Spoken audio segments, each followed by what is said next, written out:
ọmọ ọdún mẹ́tàdínlógún yọ ojú àbúrò rẹ̀ obìnrin láti fi ṣe oògùn owó. Níbo là ń bá yìí lọ báyìí?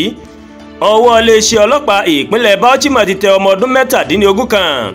Awalu Mohammed ni wọ́n pe orúkọ rẹ̀ fún ẹ̀sùn pé ó máa yọ ojú àbúrò rẹ̀ obìnrin láti fi ṣe oògùn owó ní abúlé Wailo ní ìjọba ìbílẹ̀ Ganjuwa.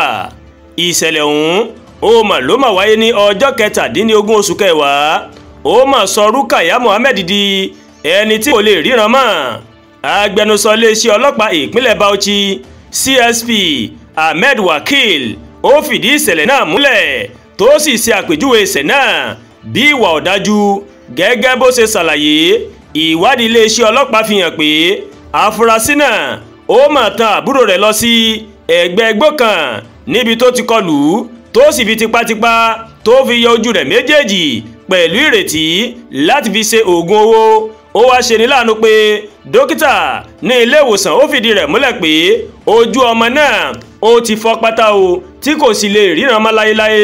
Wákìlì òun ló ṣàlàyé bẹ́ẹ̀. Ó wá fi kọ́rọ̀ rẹ̀ pé afurasí náà mọ̀rí ó jẹ́wọ́ ẹ̀sùn lásìkò tí wọ́n bá a sọ̀rọ̀ tí ìwádìí sì ń lọ lọ́wọ́ láti ṣàwárí àwọn akẹgbẹ́ rẹ̀ nínú iṣẹ́ ibi yìí. Wákìlì ní ọwọ́ mà tó tẹ afurasí míì tí wọ́n lọ́wọ́ nínú ìṣẹ̀lẹ̀ náà. Àwọn ni Awad Dahiru ọmọ ọdún mẹ́tàdínlógún láti ìpínlẹ̀ Bayandoche, Wailo Mohammed Rabiu ọmọ ọdún mọ́kàndínlógún, Saleh Ibrahim ọmọ ogún ọdún, Nasiru Mohammed, Azan Garuba tí wọ́n wá láti ìlú Zoro ní ìjọba ìbílẹ̀ Ganjuwa.